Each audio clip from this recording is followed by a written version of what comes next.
Mantan Ketua KPK Abraham Samad mengungkap kelemahan KPK saat ini kepada Presiden Prabowo Subianto. Saat bertemu Presiden akhir Januari lalu, ia bilang revisi Undang-Undang KPK tahun 2019 lah yang menyebabkan KPK tak segarang dahulu. Salah satu yang disoroti adalah KPK tidak lagi menjadi lembaga independen. Saya bilang, apa yang menyebabkan KPK menjadi lemah sekarang karena Undang-Undang KPK itu direvisi tahun 2019 yang tadinya ketika itu dia menjadi lembaga independen di Undang-Undang baru, dia tiba-tiba menjadi lembaga yang berada di rumpun Di eksekutif. bawah eksekutif ya. Dan ini kita sudah menyalahi UNCAC, padahal kita sudah ratifikasi. Iya. Kenapa saya bilang kita sudah mengingkari kesepakatan UNCAC? Karena di dalam UNCAC itu disyaratkan bahwa lembaga anti korupsi itu harus independen.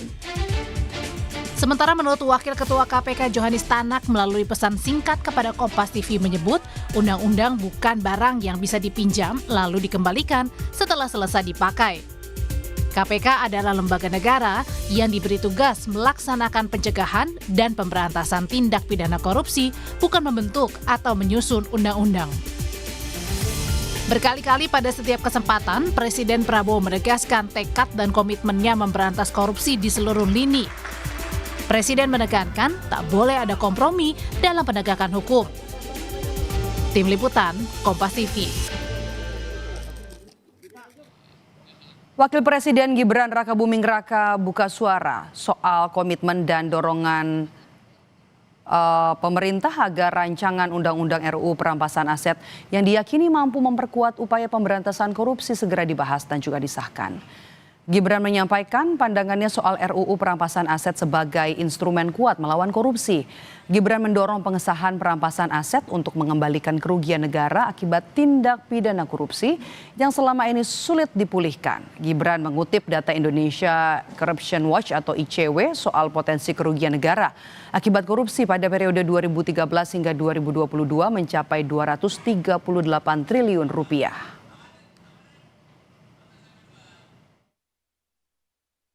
Indonesia sangat perlu memperkuat sistem hukumnya agar mampu mengembalikan aset negara, membuat jera para pelaku, serta melindungi masyarakat dari potensi kerugian akibat korupsi. Teman-teman, komitmen dari Bapak Presiden sebagai pucuk pimpinan negara sudah sangat jelas. Tapi kesungguhan Bapak Presiden untuk memerangi korupsi dengan instrumen hukum baru yang bisa membawa manfaat besar bagi bangsa.